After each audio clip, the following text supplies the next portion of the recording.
Hello students, welcome to CRP academy. CRP একাডেমিতে তোমাদের সকলকে স্বাগত এবং প্রত্যেককে গুড মর্নিং। এবং আজকে কোনো রকম ক্লাস নয়, তোমরা সকলেই জানো ডাব্লিউবিপিএসসির পক্ষ থেকে মিসলেনিয়াস 2024-এর নোটিফিকেশান প্রকাশ করে দেওয়া হয়েছে। তো সেই ডাব্লিউবিপিএসসি মিসলেনিয়াস পরীক্ষাকে নিয়ে আজকের এই গুরুত্বপূর্ণ ক্লাস সম্পূর্ণ ডিটেলসে আমরা আলোচনা করব।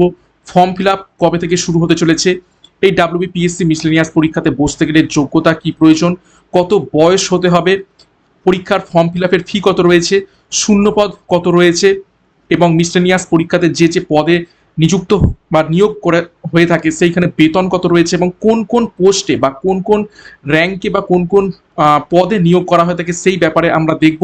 এবং পরীক্ষার পদ্ধতি কি কি স্টেজে কি কি পদ্ধতিতে পরীক্ষা হয় এবং পরীক্ষার সিলেবাস কি রয়েছে, সমস্ত তথ্য বিস্তারিত আমরা দেখব। যারা অলরেডি জানো তারা তো জানোই, আর যারা নতুন এই ডাব্লিউবিপিএসসি মিসলেনিয়াস পরীক্ষার সম্বন্ধে তারা অবশ্যই শুরু থেকে শেষ পর্যন্ত দেখবে। এবং তোমরা শেষে কমেন্ট বক্সে কমেন্ট করবে তোমাদের কি জিজ্ঞাসা রয়েছে। তো যাই হোক, দেখো প্রথমেই আমরা দেখব গত পরশুদিন অর্থাৎ শনিবার ডাব্লিউবিপিএসসির পক্ষ থেকে অর্থাৎ পাবলিক সার্ভিস কমিশনের পক্ষ থেকে মিসলেনিয়াস সার্ভিস রিক্রুটমেন্ট এক্সাম 2024, এটা দেখো 2024 লেখা রয়েছে। 2024 লেখা রয়েছে মানে এইটার ইন্ডিকেটিভ একটা নোটিফিকেশান, যেটা দেখো এখানে বলা হচ্ছে যে 23/12/2024 সাল, 2024 সালের 23শে ডিসেম্বর একটা ইন্ডিকেটিভ নোটিফিকেশান দেওয়া হয়েছিল এই পরীক্ষার জন্য। সেই পরীক্ষার অফিসিয়াল এবং ফাইনাল নোটিফিকেশান এই সবে মাত্র প্রকাশিত হলো। এটা খুবই দুর্ভাগ্য যে 2024 সালের ইন্ডিকেটিভ নোটিফিকেশানের মেন অর্থাৎ অফিসিয়াল নোটিফিকেশান আসছে 2026-এর, তাও আবার মিডিলে। ঠিক আছে, এটা খুবই দুর্ভাগ্য আমাদের জন্য, আমাদের পশ্চিমবঙ্গের রাজ্যের সমস্ত ছাত্রছাত্রীদের জন্য। তবুও যাই হোক, পরীক্ষার নোটিফিকেশান এসেছে, এটাই সব থেকে বড় ব্যাপার, সেটা দেরিতে হলেও। এবং প্রত্যেকে এই ফর্মটা ফিল আপ করবে তোমাদের যার যার যোগ্যতা রয়েছে সেই অনুযায়ী, এবং পরীক্ষা কিন্তু বসবে। তো যাই হোক, ফর্ম ফিল আপ প্রত্যেকেই হবে। এবং দেখো প্রথমেই আমরা দেখব যে কবে থেকে ফর্ম ফিল আপ হতে চলেছে। দেখো, commencement of submission of online application, অর্থাৎ অনলাইন অ্যাপ্লিকেশন শুরু হতে চলেছে 30শে এপ্রিল থেকে। 30শে এপ্রিল 2026 থেকে শুরু হতে চলেছে। এবং closing date for submission of online application এবং অনলাইন অ্যাপ্লিকেশনের শেষ তারিখ সেটি হচ্ছে 20/5/2026, অর্থাৎ বলতে পারো হাতে খুব বেশি সময় নেই, মাত্র 20 দিনের মতো সময় দেওয়া হয়েছে, তাও আবার বিকাল 3টা পর্যন্ত। ওকে, তাহলে প্রত্যেকেই চেষ্টা করবে একদম প্রথম সপ্তাহের মধ্যেই ফর্মটা ফিল আপ করে নেয়ার, কেননা পাবলিক সার্ভিস কমিশনের ওয়েবসাইট যত দিন যাবে মানে ক্লোজিং ডেটের কাছাকাছি যাবে তখন কিন্তু ক্র্যাশ করতে শুরু করবে, সকলে ফর্ম ফিল আপ করা শুরু করবে। তো শুরুর দিকেই তোমরা কিন্তু ফর্মটা ফিল আপ করে নেবে, একদম চিন্তামুক্ত হয়ে যাবে। এবং closing date for submission of fee through online সেটাও হচ্ছে 20/5/2026 আপ টু 3 PM। ঠিক আছে, 20 মে সেটাই হচ্ছে একদম লাস্ট অনলাইন পেমেন্ট করারও এবং অনলাইন অ্যাপ্লিকেশন করারও। তো শুরুর দিকে তোমরা ফর্মটা ফিল আপ করে নেবে, মাত্র 20 দিনের সময় দেওয়া হয়েছে। এবং এডিট উইন্ডো, যদি বাই চান্স কোনো তোমাদের ভুল হয়ে যায় তাহলে এডিট উইন্ডোর জন্য তোমরা একটা এডিট উইন্ডো পাবে এডিট করার জন্য, সেটা হচ্ছে 22শে মে থেকে 28শে মে পর্যন্ত। এবং সেটাও দেখো 28শে মে বিকেল 3টে পর্যন্ত তোমরা সময় পাবে। ঠিক আছে, তাহলে এই গেল কবে থেকে ফর্ম ফিল আপ শুরু হতে চলেছে, কবে শেষ হবে এবং এডিট উইন্ডো কবে আসবে। এরপর দেখো মোড অফ অ্যাপ্লিকেশন কোন পদ্ধতিতে হবে। অ্যাপ্লিকেশন পিএসসি সমস্ত পরীক্ষার জন্যই বর্তমানে হয়ে থাকে পুরোটাই অনলাইনে। দেখো, application can be submitted through online only, অর্থাৎ অনলাইনে শুধু করা যাবে। এবং এখানে সতর্কবাণী দেওয়া হয়েছে, submission of more than one application by the same candidate is strictly forbidden and such application are liable to cancellation, অর্থাৎ শুধুমাত্র একজন ক্যান্ডিডেট একটাই অ্যাপ্লিকেশন করতে পারবে। একের অধিক সাবমিশন যদি করে ফেলো তাহলে কিন্তু তোমাদের অ্যাপ্লিকেশন ক্যান্সেল হয়ে যেতে পারে, সেটা বোথ হতে পারে বা একটা হয়ে যেতে পারে। অত রিস্ক নেওয়ার দরকার নেই, একটাই অ্যাপ্লিকেশন করবে, কেননা এডিট উইন্ডো তো পাচ্ছই, যদি ভুল হয়ে থাকে এডিট করার সুযোগ পাবে। এবং দেখো ফি কত ধার্য করা হয়েছে এই পিএসসি মিসলেনিয়াস পরীক্ষার জন্য, মাত্র দেখো 160 টাকা ধার্য করা হয়েছে, প্লাস সার্ভিস চার্জ হোয়ার এভার অ্যাপ্লিকেবল, অর্থাৎ সার্ভিস চার্জ সেটা 1 টাকা 2 টাকা বিভিন্ন প্ল্যাটফর্ম সেটা নিয়ে থাকে। তো 160 টাকা ধার্য করা হয়েছে এবং SC ST candidates of West Bengal and person with benchmark ডিসেবিলিটির, ঠিক আছে, অর্থাৎ ফিজিক্যালি হ্যান্ডিক্যাপ যারা রয়েছে 40%-এর উপরে, তাদের কোনো রকম ফি লাগবে না, ঠিক আছে। OBC candidates are however required to pay usual fee as aforesaid, অর্থাৎ ওবিসি ক্যান্ডিডেট যারা রয়েছেন তাদের কিন্তু এই 160 টাকা পে করতে হবে ইউআর ক্যান্ডিডেটদের মতোই, ঠিক আছে। এবং no exemption of fee is available to SC ST candidates of other states, এবং অন্যান্য রাজ্যে যারা এসসি এসটি ক্যান্ডিডেট এই ফর্মটা ফিল আপ করতে চলেছে তাদের কিন্তু কোনো রকম এক্সামশন নেই, তাদের কিন্তু এই 160 টাকা প্রদান করতেই হবে। এবং একবার টাকা পেমেন্ট হয়ে গেলে কিন্তু no claim for refund of the fee will be entertained nor will be held in reserve for any other examination, ঠিক আছে। অর্থাৎ একবার টাকা পেমেন্ট হয়ে গেলে তোমরা রিফান্ড পাবে না, এবং যদি মনে করো পরবর্তী অন্য কোনো পরীক্ষার জন্য আমরা এই পেমেন্টটা হয়ে যাবে, সেটাও কিন্তু হবে না। তো 160 টাকা এখানে ফি ধার্য করা হয়েছে।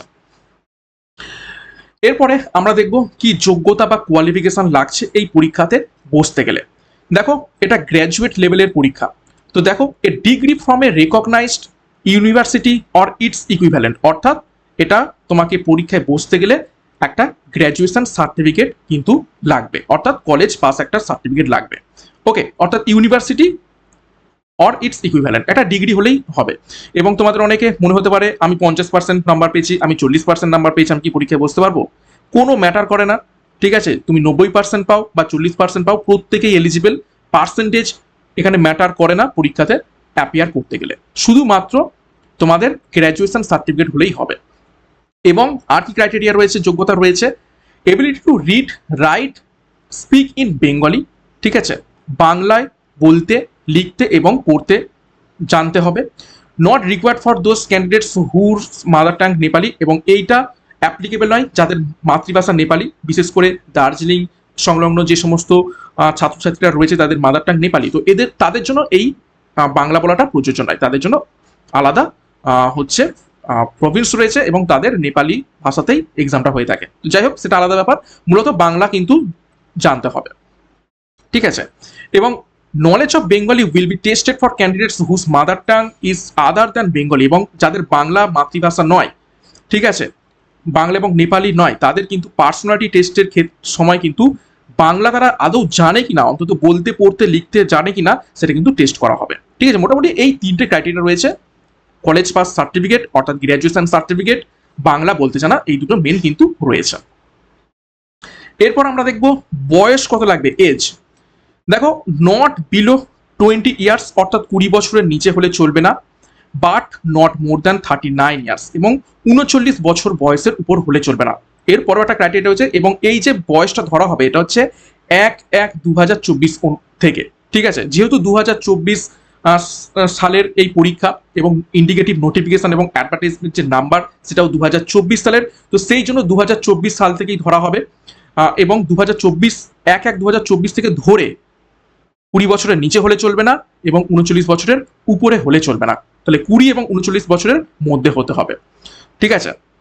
দ্যাট ইজ, দেখো, নট আর্লিয়ার দ্যান 2/1/1985, অর্থাৎ 2 জানুয়ারি 1985 আগে যারা জন্মেছে, ঠিক আছে, তারা পরীক্ষায় বসতে পারবে না, এবং নট লেটার দ্যান 1/1/2004, এবং 1 জানুয়ারি 2004 পরে যারা জন্মেছে তারা কিন্তু এই পরীক্ষাতে অ্যাপিয়ার করতে পারবে না, ঠিক আছে। এবং দেখো, age as recorded only in Madhyamik or equivalent certificate will be accepted, অর্থাৎ মাধ্যমিকের যে সার্টিফিকেট রয়েছে তাতে যে বয়সটা দেয়া রয়েছে সেটাই কিন্তু এখানে ধার্য করা হবে। তোমাদের জন্ম সার্টিফিকেট কি লেখা রয়েছে এগুলো কিন্তু অতটা ম্যাটার করবে না, এখানে ম্যাটার করবে মাধ্যমিক এবং তার ইকুইভ্যালেন্ট সার্টিফিকেটে কি বয়সটা লেখা রয়েছে সেটাই, ঠিক আছে। নেক্সট আমরা চলে যাব, দেখো, এজ রিল্যাক্সেশন। প্রত্যেকটা পরীক্ষাতেই যাদের ক্যাটাগরি রয়েছে অর্থাৎ এসসি এসটি এবং ওবিসি তাদের জন্য কিছু বয়সে ছাড় দেওয়া থাকে, সমস্ত পরীক্ষার ক্ষেত্রেই এখানেও কিছু ছাড় দেওয়া হয়েছে। দেখো, এসসি এবং এসটি ক্যান্ডিডেটদের জন্য 5 বছরের এক্সট্রা ছাড় দেওয়া রয়েছে, এবং যারা ওবিসি নন ক্রিমি লেয়ার, ঠিক আছে, নন ক্রিমি লেয়ারের মধ্যে যারা পড়ছে তাদের জন্য 3 বছরের ছাড় দেওয়া হয়েছে, ঠিক আছে। এবং in case of person with benchmark disability অর্থাৎ PWD, the upper age is relaxable up to 45 years, এবং যারা পার্সন অফ ডিসেবিলিটি রয়েছে, তাদের পিডাব্লিউবিডি রয়েছেন, তাদের জন্য 45 ইয়ার্স পর্যন্ত এজ রিল্যাক্সেশন রয়েছে। ঠিক আছে, এবং no relaxation is applicable to SC ST OBC candidates of other states, এবং অন্যান্য রাজ্যে যারা এসটি এসসি ওবিসিরা ফর্ম ফিল আপ করছে তাদের জন্য কোনো রকম ছাড় দেওয়া হবে না, তারা ট্রিট হবে জেনারেল ক্যান্ডিডেটস হিসাবে। ঠিক আছে, এবং কি বলছে দেখো, no claim for availing the benefits of SC ST OBC non creamy layer or a person with disability benchmark or a meritorious sports person will be entertain after submission of the application. অর্থাৎ অ্যাপ্লিকেশনে যা থাকবে সেইটা হিসেবে ধার্য করা হবে। তুমি হয়তো ফর্ম ফিল আপ করে ফেলেছো ইউআর হিসাবে, কিন্তু তুমি হয়তো এসসি ক্যান্ডিডেট, একবার যখন ফর্ম ফিল আপ করে ফেলেছো ইউআর হিসাবে, তাহলে তোমাকে ইউআর হিসাবে ট্রিট করা হবে। তো ফর্ম ফিল আপের সময় কিন্তু ভালোভাবে দেখে শুনে তোমরা ফর্ম ফিল আপটা করবে, এবং এডিট উইন্ডো পেলেও সেখানে কিন্তু ঠিকঠাকভাবে তোমরা এডিটটা করে নেবে। আচ্ছা, নেক্সট দেখো রিজার্ভেশন সিস্টেম তো তোমরা জানোই, এই ব্যাপারে নতুন করে কিছু বলার নেই। ঠিক আছে, তো এটা একটু তোমরা দেখে নেবে। এবং এখানে দেখো ইডাব্লিউএস দের কিন্তু একটা সেকশন রয়েছে, ইডাব্লিউএস ক্যান্ডিডেটদের কিন্তু এখানে রিজার্ভেশনটা দেওয়া হচ্ছে। তাও EWS, scheduled caste, scheduled tribe এবং ওবিসি নন ক্রিমি লেয়ারদের কিন্তু এখানে রিজার্ভেশন দেওয়া হচ্ছে, সাথে persons with disability benchmark. Okay, next আর একটা গুরুত্বপূর্ণ জিনিস, সেটা কিন্তু একটু মাথায় রাখবে, বিশেষ করে যাদের ক্যাটাগরি রয়েছে, অর্থাৎ যারা ইডাব্লিউএস রয়েছে, তোমরা যারা এসটি রয়েছে এবং ওবিসি নন ক্রিমি লেয়ার এবং পার্সনস উইথ বেঞ্চমার্ক ডিসেবিলিটি যাদের রয়েছে, তোমাদের প্রত্যেকেরই সার্টিফিকেট রিনিউ করতে হয়। ঠিক আছে, এবং এই রিনিউটা কিন্তু এখানে মেনশন করে দিয়েছে, দেখো, meritorious sports person must have a certificate support of his or her claim from a competent authority of West Bengal issued on or before closing date of submission of application as specified below, and no claim in this regard will be entertained afterwards। অর্থাৎ form যেদিন তুমি submit করছো সেই দিন অথবা তার আগে তোমাদের এই সার্টিফিকেটটা কিন্তু ইস্যু হতে হবে, এর পরে কিন্তু ইস্যু হলে কিন্তু চলবে না। ঠিক আছে, এটা কিন্তু একটু মাথায় রাখবে। সেই অনুযায়ী তোমাদের যাদের রিভ্যালিডেশনের ব্যাপার রয়েছে সেই অনুযায়ী তোমাদের সার্টিফিকেটগুলো একটু রিভ্যালিড করে নেবে। দরকার হলে স্পেশাল যে সেন্ট্রাল ফরম্যাট পাওয়া যায়, এবং এই যে নোটিফিকেশনটা দেওয়া হয়েছে, এই অ্যাডভার্টাইজমেন্ট নোটিফিকেশনের সাথে কিছু ফরম্যাট দেওয়া রয়েছে শেষের দিকে, সেই ফরম্যাট অনুযায়ী তোমরা ফিল আপ করে এবং সেই অথরিটির দ্বারা তোমরা একটু কি করে নেবে, অথরাইজ করে নেবে। ওকে, নেক্সট চলে যাব স্কেল অফ পে, অর্থাৎ এই যে পিএসসি মিসলেনিয়াস সার্ভিসের মাধ্যমে বিভিন্ন পোস্টে নিয়োগ হয়ে থাকে, সেখানে কি রকমের বেতন স্কেল রয়েছে সেটা আমরা একটু জানার চেষ্টা করব। ঠিক আছে, দেখো টোটাল একটু পরেই আমরা দেখব বিভিন্ন স্কেল রয়েছে, আমি একটু দেখিয়ে দিই। দেখো এখানে বলছে সিরিয়াল নাম্বার 1 থেকে 11 সেখানে পে লেভেল হচ্ছে 10, এবং বেসিক পে হচ্ছে 32,100 থেকে শুরু হবে এবং চলবে এটা 82,900 টাকা পর্যন্ত। এবং এর সাথে যা যা থাকে, ডিএ থাকে, এইচআরএ থাকে, অন্যান্য বিভিন্ন অ্যালাউন্স থাকে। তো বেসিক পে হচ্ছে 32,100, 1 থেকে 11 নম্বর পর্যন্ত সিরিয়াল নম্বর। তো 1 থেকে 11 নম্বর কি কি রয়েছে দেখো, এই যে 1 থেকে 11 পর্যন্ত, ঠিক আছে, এই পর্যন্ত দেখো, assistant child development project officer, disaster management officer or block disaster management officer, block youth officer, municipal youth officer, block welfare officer, inspector backward class welfare, assistant agriculture marketing officer, assistant programme officer, controller of correctional services, inspector of agriculture income tax এবং consumer welfare officer এবং savings development officer. এই 11টা পোস্টের যে নিয়োগগুলো হয়ে থাকবে তাদের pay scale হয়ে যাবে 10, 32,100 থেকে 82,900 পর্যন্ত অ্যাজ পার রোপা 2009। এবং 12 থেকে 19, থেকে যে পোস্টগুলো রয়েছে 19 পর্যন্ত, যেমন দেখো West Bengal subordinate labour service, auditor of cooperative society, assistant auditor board of revenue, extension officer mass education, lady extension officer mass education. এখানে বলে রাখি এই যে lady extension officer mass education, এইটা শুধুমাত্র মহিলারাই পাবে, ছেলেদের এই পোস্টটা দেওয়া হয় না, আগে থেকেই বলে রাখছি। 17 নম্বর assistant controller of correctional service, investigating inspector এবং revenue inspector, certain other posts may be notified subsequently. এই এতগুলো পোস্টে পে লেভেল থাকবে জাস্ট একটা পে লেভেল কম 9, এবং বেসিক পে থাকবে 28,900 থেকে শুরু করে এটা চলবে 74,500 পর্যন্ত, সাথে ডিএ এইচআর এ অন্যান্য অ্যালাউন্স থাকবে। ঠিক আছে, তাহলে কোন কোন পোস্টে নিয়োগ হয় তোমরা দেখতে পেলে মিসলেনিয়াস সার্ভিস থেকে প্রায় 19টা পোস্টে বা 19টা অফিসার র্যাঙ্কে এখানে কিন্তু নিয়োগ হয়ে থাকে এবং তাদের স্যালারি স্ট্রাকচারটাও এখানে তোমাদের দেখিয়ে দিলাম। এবং শূন্যপদ, ডাব্লিউপিএসসি তাদের কোনো পরীক্ষারই শূন্যপদ ডিসক্লোজ করে না, এটা পরীক্ষা হয়ে গেলে সেটা ডিসক্লোজ করে। তো সিমিলারলি ডাব্লিউবিপিএসসি মিসলেনিয়াস এই যে পরীক্ষাটা হতে চলেছে এরও কিন্তু এখনো ভ্যাকান্সি নাম্বার ডিসক্লোজ হয়নি। ঠিক আছে, এবং পরবর্তীকালে এটা ডিসক্লোজ করা হবে। ঠিক আছে, মোটামুটি ভালো সংখ্যক শূন্যপদ থাকে, সেই অনুযায়ী ভেবেই এগিয়ে চলো। নেক্সট এবার দেখবো কি কি স্কিমে পরীক্ষাটা হয়ে থাকে, অর্থাৎ কোন কোন ধাপ রয়েছে বা স্টেজ রয়েছে, সেই স্টেজগুলো আমরা একটু দেখবো পরপর।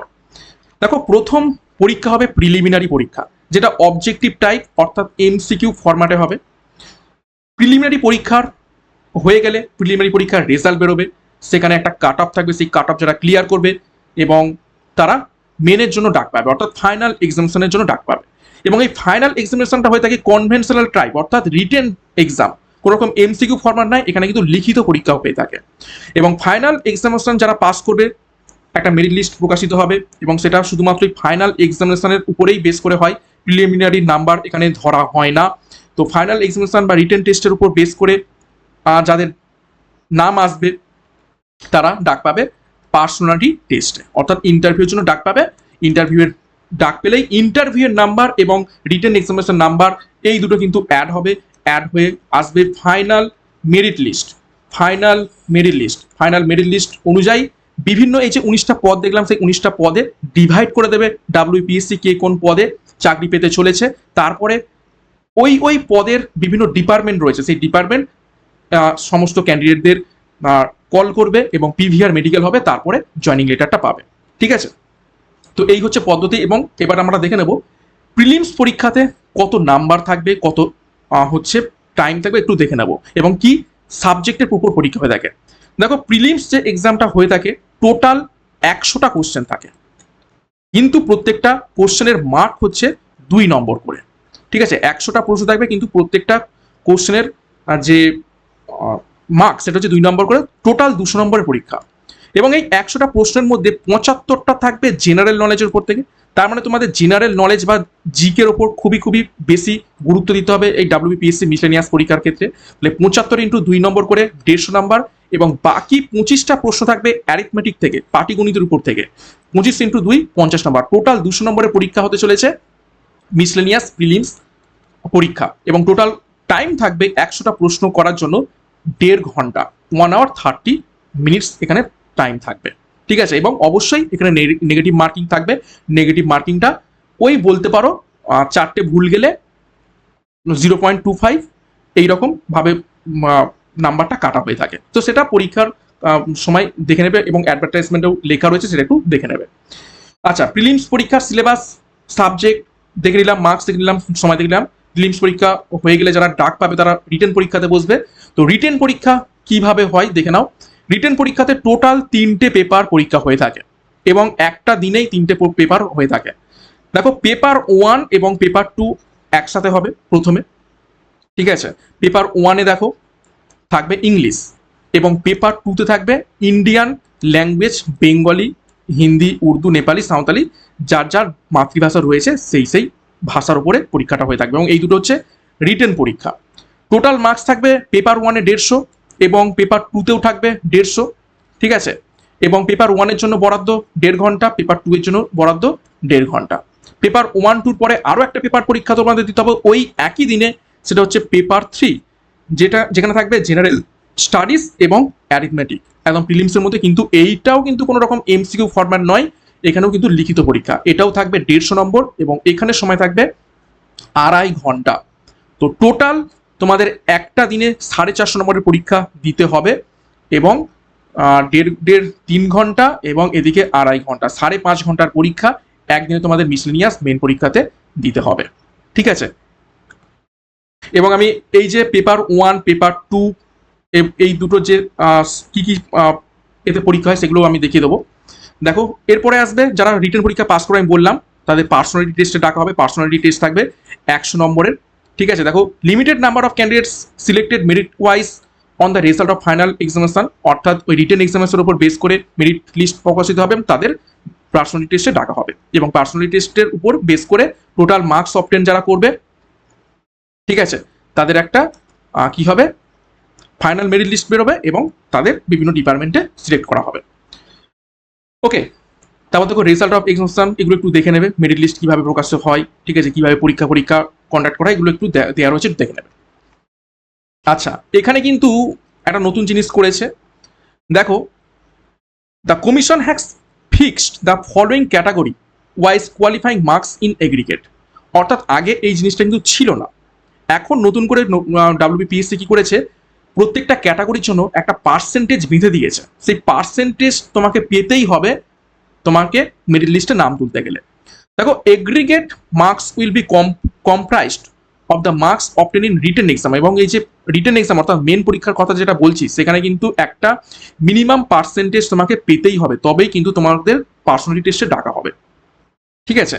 দেখো সেটা কি, ইউআরদের ক্ষেত্রে মিনিমাম 40% পেতে হবে, ইডাব্লিউএস দের ক্ষেত্রেও 40%, ওবিসি এ এবং বি এর ক্ষেত্রে 38, এসসি জন্য 35, এসটিদের জন্য 30% পেতে হবে, এবং পার্সন উইথ বেঞ্চমার্ক ডিসেবিলিটি তাদের জন্য 30% এবং মেরিটোরিয়াস স্পোর্টস পার্সনের জন্য 40%। এই মার্কসটা কিন্তু ক্যারি করতেই হবে তোমাদের পার্সোনালিটি টেস্টে ডাকার জন্য। এবার বলতে পারো আমি 40% মার্কস পেয়েছি ইউআর হিসাবে, তাহলে আমি কি ডাক পাবো? না, তুমি ডাক পাবে না। কেননা 40% কেন, অনেক ছেলে হয়তো পেয়েছে 80%, ঠিক আছে, তাহলে তারাই আগে ডাক পাবে। অর্থাৎ তোমাকে 40% পেতেই হবে পাস করতে গেলে, ঠিক আছে। তাহলে এই বছর থেকে কিন্তু এটা একটা জিনিস অ্যাড করেছে WBPSC, সমস্ত পরীক্ষার ক্ষেত্রেই এই নিয়মটা এবার লাগু হচ্ছে। আচ্ছা, এবার আমি দেখব মেন পরীক্ষাতে যে পেপার 1 থেকে যে পেপার 1 কি ধরনের হয়ে থাকে। দেখো এখানে পেপার 1-এ মূলত 4টে ব্যাপার থাকে, সেটা হচ্ছে দেখো ড্রাফটিং এর report from points or material supplied, একটা রিপোর্ট তোমাদের লিখতে হবে, যা যা পয়েন্ট দেওয়া হবে বা যে টপিক দেওয়া হবে সেইটার উপর থেকে। একটা ট্রান্সলেশন করতে দেওয়া হয়, যেহেতু ইংলিশ পরীক্ষা, তাহলে তোমাদের যারা বাংলা ভাষায় পরীক্ষা দিচ্ছ বাংলা, হিন্দি দিয়ে থাকলে হিন্দি, উর্দু, নেপালি, সাঁওতালি, এই ভাষাতে একটা প্যাসেজ যা থাকবে সেই প্যাসেজটাকে ইংরেজিতে ট্রান্সলেট করতে হবে, ঠিক আছে। তারপর দেখো condensing of A pros passage, অর্থাৎ একটা সামারি অর্থাৎ প্রেসি, একটা বড় প্যাসেজ দেওয়া থাকবে সেটাকে ছোট করে সারাংশ বা প্রেসি, যেটাকে আমরা ইংরেজিতে প্রেসি বলে থাকি, সেই প্রেসি লিখতে হবে। সাথে কি থাকবে, correct use of words, correction of sentence, use of common phrase, synonym এবং অ্যান্টোনিম, এটসেট্রার উপর থেকে কি থাকবে, ইংলিশ গ্রামার, মূলত ইংলিশ গ্রামারের উপর থেকে কিছু প্রশ্ন উত্তর এসে থাকবে, ঠিক আছে। তাহলে টোটাল এটা কত নম্বর ছিল, 150 নম্বর এই পেপার 1-এর পরীক্ষা। সিমিলারলি পেপার 2-তেও সেম, দেখো পেপার 2-তেও জাস্ট ইংরেজিতে যা যা সেটা বাংলাতে তোমাদের করতে হবে, বাংলা একটা প্রতিবেদন লিখতে হবে, বাংলা একটা অনুবাদ করতে হবে, ইংরাজি থেকে যে যার মাতৃভাষাতে একটা করে অনুবাদ, এবং সারাংশ প্রোজ থেকে একটা কি লিখতে হবে, সারাংশ, বাংলায় সারাংশ বা সারমর্ম বলা হয় তাকে, সারমর্ম লিখতে হবে, এবং বাংলা গ্রামারের উপর থেকে কিছু প্রশ্নপত্র এসে থাকে, ঠিক আছে। এবং একটা জিনিস এখানে বলে রাখি, প্রিলিমিনারি যে পরীক্ষা এটা হয়ে থাকে মাধ্যমিক স্ট্যান্ডার্ডের, জিএস এবং অ্যারিথমেটিক যেটা রয়েছে সেটা মাধ্যমিক লেভেলের হয়ে থাকে, কিন্তু এই যে পেপার 1 এবং পেপার 2 এটা কিন্তু হবে তোমাদের হায়ার সেকেন্ডারি এক্সামিনেশন লেভেলের স্ট্যান্ডার্ড অনুযায়ী, ঠিক আছে।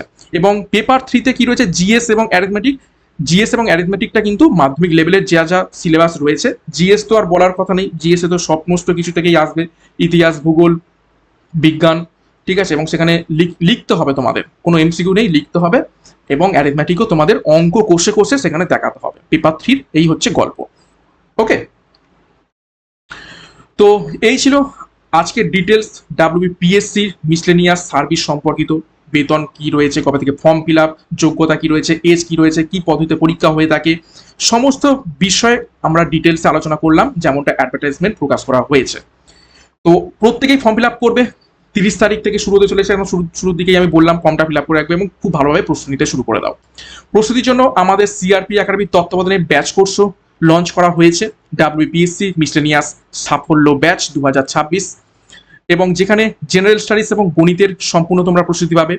200 নম্বরের ফুল মক টেস্ট প্রিলিম পরীক্ষাকে লক্ষ্য করে তোমরা পাবে। আমরা মূলত এখন এই যে ব্যাচ কোর্সটা এটা প্রিলিমস পরীক্ষাকে লক্ষ্য করে আমরা শুরু করেছি, ঠিক আছে। তো যার যার প্রয়োজন রয়েছে তোমরা যোগাযোগ করো 9647553612 নাম্বারে।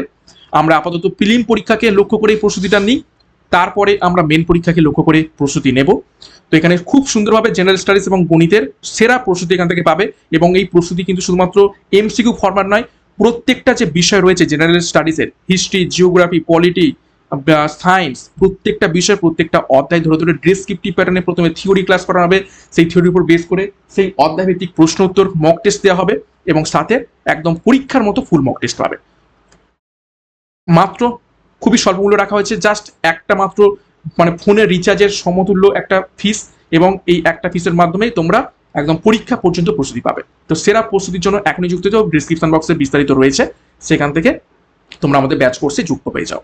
ওকে, তো ক্লাস নয়, আজকের এই ইনফরমেটিভ ভিডিওটা যদি ভালো লেগে থাকে অবশ্যই একটা লাইক করবে, কমেন্ট করবে, এবং তোমাদের এই পরীক্ষা সম্বন্ধীয় আরও কিছু যদি জানার প্রয়োজন থাকে তাহলে কিন্তু কমেন্ট বক্সে কমেন্ট করবে। ওকে, তো এখানেই শেষ করলাম। প্রত্যেকে all the best, thank you, by.